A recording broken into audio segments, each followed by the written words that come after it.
Okay, good.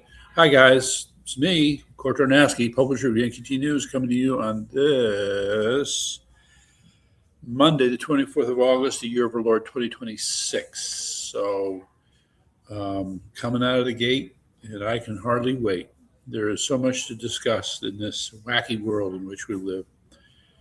Um, I'll get into it some more again, but I feel like where I need to start is with our Secretary of State, Stephanie Thomas. And it is as if I was writing a letter to her or speaking to her, which I simply say, Dear Stephanie, wow, you really screwed up, didn't you? You may not know it yet, but it's coming down the road, dear. It's coming down the road. And let's just say right now, everything seems to be more or less okay. 2 months from now, I am not so sure. I am not so sure. There's a lot going on. That much I can say. The Melissa Ramirez case has not gone away, and it's not about to go away. I'll get into the more details later. So in the meantime, I want to put this up here. Okay, good. I'm going to expand it like this so we all have a shot at this. Okay. Subscribe to Yankee T News, please, and tell your friends. Absolutely. Tell Tong Time. Fraud is your only friend. So I'll just say that the Melissa Ramirez case um, is not over. In fact, it's just getting started. The election fraud that she committed is just one part of a deeper story, which we believe is why Stephanie Thomas got as upset as she did, but that's another discussion. In the meantime, I need to move on to some other subjects here. These are all calls to action here. I've put up here, for anybody who's paying attention, the mailing address. I am recommending that you write letters. No email, no phone call, write a letter. A short letter, but a letter. It gets more attention and is taken more seriously.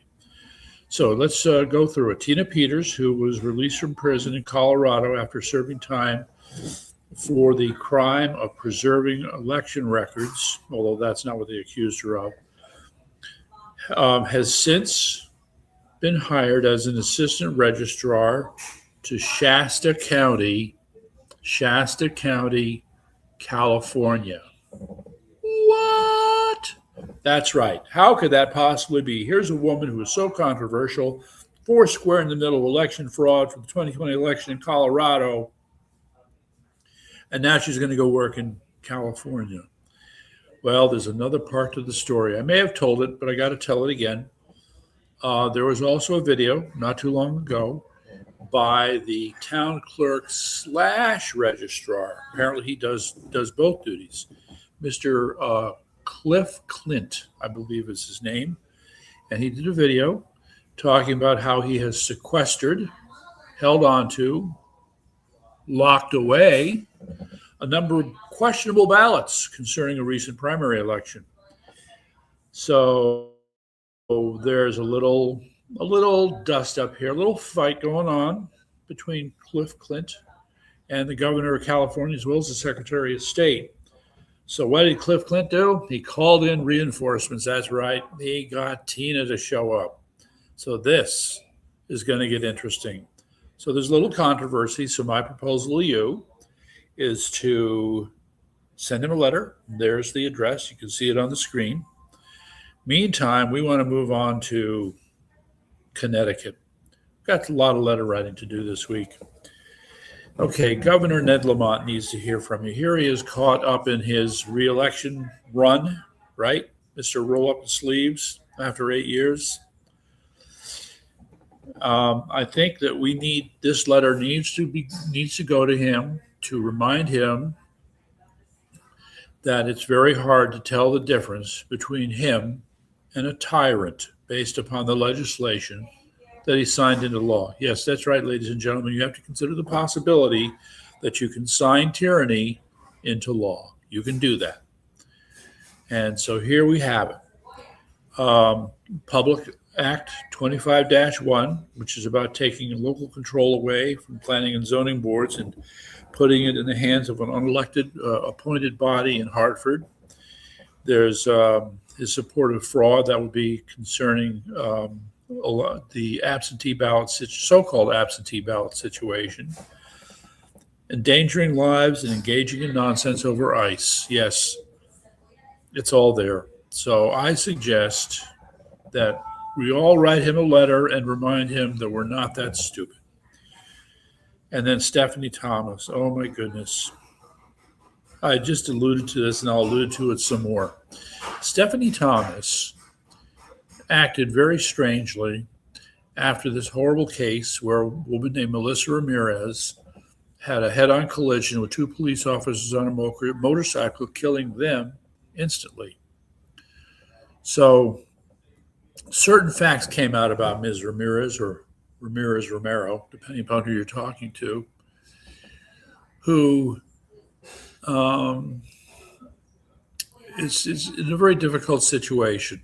Okay, I'll just focus on the fundamental. So yes, ultimately her driver's license was found, and she ended up in jail.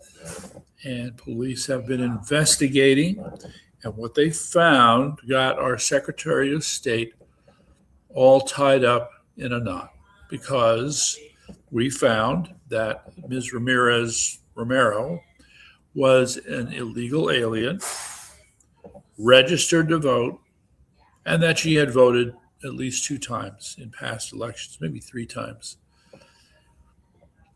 So what did Stephanie Thomas do? All right, let's put it this way. If I was Stephanie Thomas, I would come out and say, wow, we're really surprised by this, shock. This is not good, but we know mistakes are made, and we're going to get it. We're going to get on this, and we're going to study it. Okay. Well, thank you very much for that. But that's not what she did. No. She had to come out and attack the police, call them liars, and suggest that other people were manipulating the information concerning Ms. Ramirez. That's the path she went down. And of course, as we quickly learned, she used that to fundraise. Well, I'm afraid we got some pretty, uninformed people in Connecticut, such as it is. So she just took advantage of it. However, her conduct has raised a lot of suspicion, including with me, because it is totally inappropriate behavior. So now we find then, though, that, you know what, there may be something here concerning illegal, what happened here, an illegal alien who may have voted and shouldn't have, So I'm just going to say that investigations are underway, and it's just a matter of time, before the truth will come out. And it's not going to be good. In fact, I swore not to say too much about the ongoing investigation, but I might want to suggest to Ms. Thomas, you might just want to resign, because you just might be dragging Ned Lamont down in the election if things unfold as I expect. So anyway, that's my radical advice for you. Now, on the bottom of the page, we'll also see the phrase informed consent.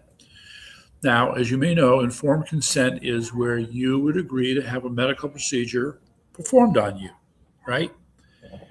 Based upon your having received adequate information to make a reasonable adult decision for yourself.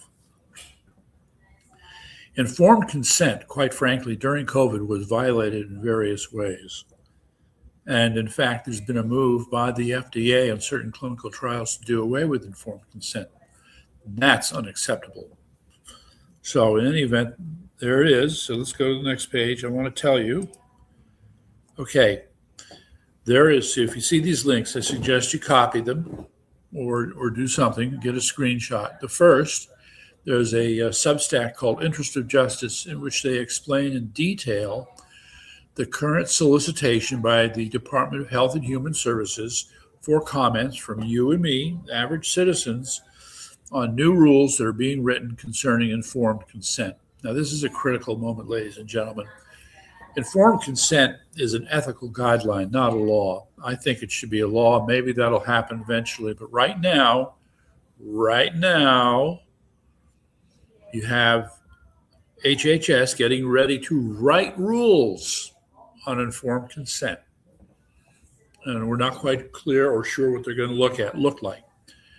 So this other link here, the federalregister.gov link, it takes you to the actual page where they're soliciting comments. Okay. And you have there's 18 questions, and whatever you can handle, it would be nice if you could comment on it. Okay.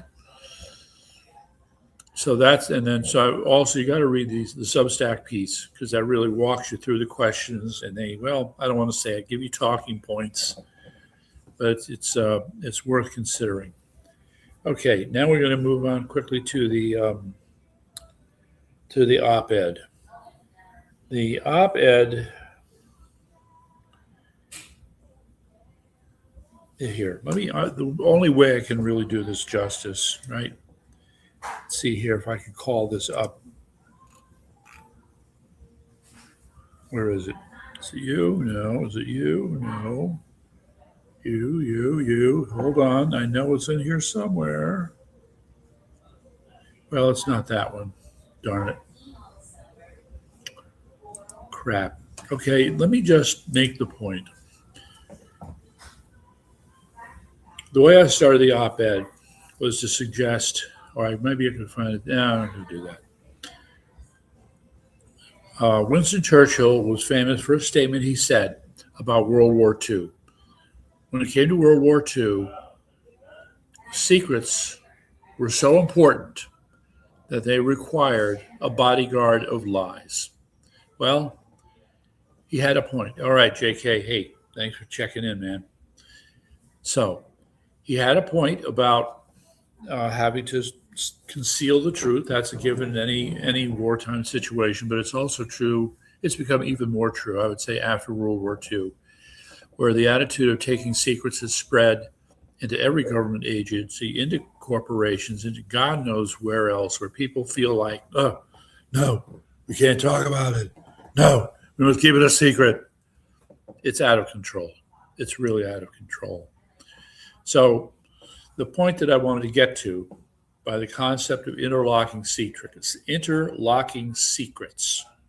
is the concept that people who are protecting key information can use techniques, for lack of a better term, whereby the truth can be protected by having one secret ping off of another and another, forming a network.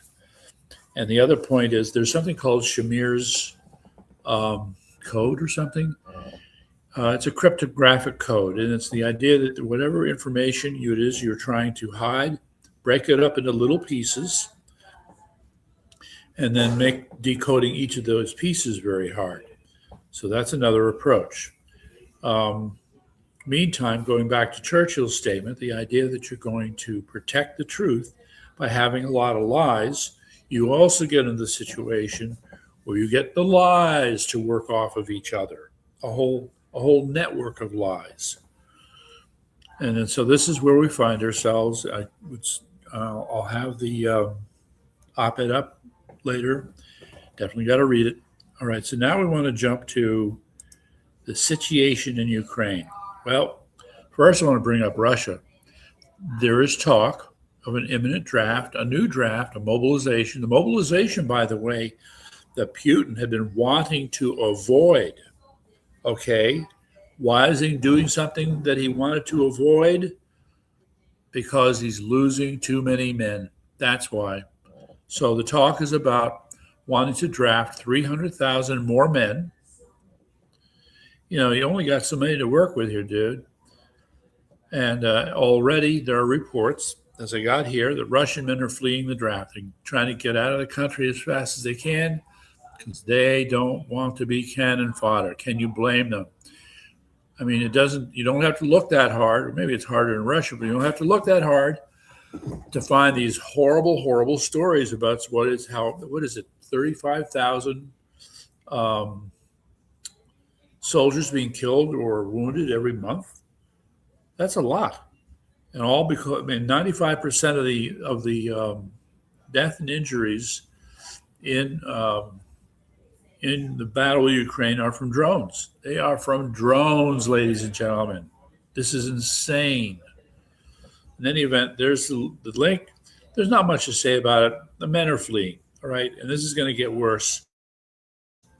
In the meantime, the backstory is I want you to remember that President Trump had talked about giving Patriot missile technology to the Ukrainians, but then he backed out, deciding that it was not a good idea to share this technology with a country that's close to Russia, could have spies in it, information could be stolen, etc. So, okay. However, UK has stepped up to the plate, and they're going to provide their long-range missile technology to Ukraine. So we'll see how that works out. And then I had to throw up a link here where CBS gave a short report on the Ukrainian situation. It's another case where they're just trading blows with each other. And this is the most recent attack in I think Kyiv or another part of Ukraine. A lot of civilians were killed. It's just horrible. This is the situation. So, I don't want to call it the status quo, but it does sound like the status quo from everything they say. Okay, I want to move on to Iran. So I want to give you another heads up for a great source to go to, Iran International News. There's the link for it. And they give you a breakdown on different items coming out of Iran. And I don't know, just my opinion. They are sounding desperate. They're sounding desperate. One of the problems is that the value of the Iranian dollar, called the rial, has hit a new low. You're going to love this. The new low is 2 million rial to $1. I would call that a collapsed economy, frankly. Just saying. Meantime, Iran, it's rumored, okay, but here's the story. So the Mecca Agreement, or the Mutual Defense Agreement, as was being called, you have Turkey, Saudi Arabia, and Pakistan, at the very least. I think there will be the three initial signatories to this Mutual Defense Pact. Now, what I find odd is the suggestion that they would invite Iran, but that's what they're talking about. So all I can say is stay tuned. But it's odd. Then 90% in a poll, 90% of Iranians, young Iranians, say no to marriage. No. Current conditions, they would not want to have children come into their world under the conditions they have right now. So that's just a further measure of, well, call it the desperation that's taking place in Iran. So, yeah, there's so many other things to say about Iran, but I don't want to dwell on it right now. Unless somebody wants me to talk about Iran. I don't know. I've got to check my chat section. All right, yeah. So this is disturbing. We have a report that the Communist Party, the American Communist Party, has seen a surge in membership. Okay, you've got the Democrat Socialists of America, you've got the Socialist Party, and you've got the Communist Party. And supposedly it's a significant increase.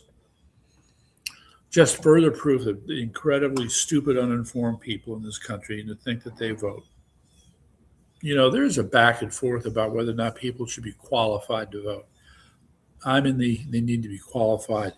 If you can't pass a basic quiz where you know the candidates and issues, quite frankly, you shouldn't be voting. All right, meantime, yes, I have to ask the question, what was this guy's name, Enes, E-N-E-S, who was at a WNBA game, and he got into a fight with one of the women on the court because he's one of these guys talking about, hey, draft me. I've suddenly discovered my inner woman, and my feminine urges require me to play basketball with my fellow women. Okay, well, some real women are not too pleased with that. But then again, why do you people Anyway, I have to ask the rhetorical question. Why do fans pay money to a basketball league that hates America? How stupid are you people? I'm afraid very. In any event, let's move on to the next thing here. I got into a long discussion the other night about the mortgage crisis that took place in Washington, D.C. in 2008. I reminded readers that the first salvo actually was several months before the crisis really hit, and that would have been when Lehman Brothers went bankrupt. And by the way, I do believe, I have to double check this, but I think that Lehman Brothers is still in business. Yeah, you can get bankrupt and get out of bankruptcy, and suppose they got out of bankruptcy. So they're just a shadow of themselves, a small Wall Street bank. Who knows? Maybe they'll make a comeback someday. In any event, so this article explains how Washington, D.C. caused the mortgage crisis. Now, the idea of it being caused by Washington, D.C. has to be weighed in a sense, because if we go back over the standard history, it was about how the rating agencies had gone soft on how they assess the credit worthiness of different mortgages and properties. And that just made it easier to package low quality mortgage deals and sell them as high quality. And what happens? It all blows up in your face, and there you go. All right, so that's the way that I understand it. The article would be suggesting that there were regulatory decisions. Hank Paulson, that's the guy's name. Hank Paulson was the Secretary of the Treasury under Bush at the time. And he would appear to be a guilty party here. How he handled TARP, maybe at the time we felt like we got out of things, but in hindsight, made a lot of mistakes. Anyway, so there it is. I'd love to have a discussion with somebody about this sometime. Meantime, the data center wars. And this is bigger than it seems. This is quite serious. Let me put it to you simple. There's more to say about percent on the bottom, but the data center wars, if there's anything that could cause, I'm going to call it what it is, a significant collapse, not a total collapse, a significant collapse in the American economy, it is the data centers. So right now what you have is a growing pushback. I forget what the numbers are. I'll try to dredge them up as I'm talking. The pressure that companies were putting on localities in order to build these data centers has produced a pushback that's getting bigger and stronger. And in fact, it's getting out of control for those who want to push these data centers. This is a problem, ladies and gentlemen. Part one. Our ability to compete with China in the artificial intelligence war that's my key word here, may depend on our ability to build out lots of these data centers. I'm not convinced that's entirely true, but it could be a factor. A sign that these data centers may be strategically important comes from the fact that we already have signs that China is trying to stir up trouble in those jurisdictions where they're trying to build these centers. All right, so what's my natural reaction? Oh, China wants to stop us doing that, then we need to do it. So we want to push data centers. Well, maybe, and then again, maybe not.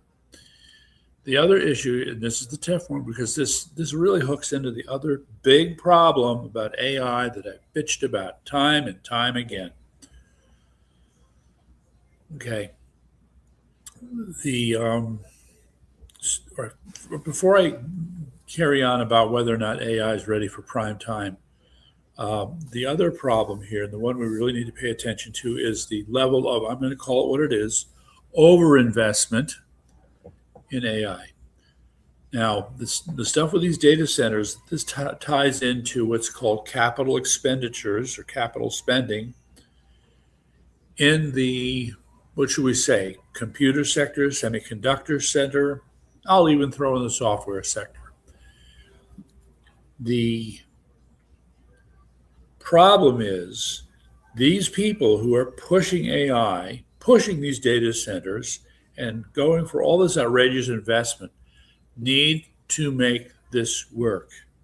If it does not work, there's going to be, it will be the mother of all bubbles popping on Wall Street. When you look at the sheer amount of money that's been pumped in for this, yeah, it's scary. It's scary. I don't know of any way to walk this back and minimize the damage if you decide it's not going to work.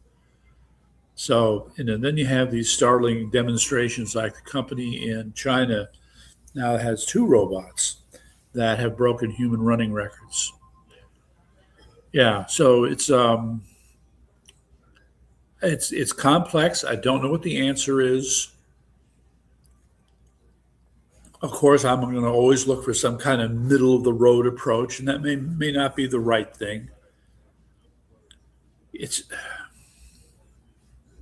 See, the other part of it is that there are still a lot of reasons to be pessimistic about the future of these data centers, or not just the data centers, I'm sorry, with AI. Because if they're not able to develop guidelines, if you're still going to have AI programs that are out of control in more ways than we can anticipate,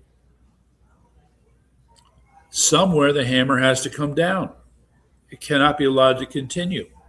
So right now, if people in the AI industry are thinking clearly, they're going to get jiggy on those guardrails even more than they are now.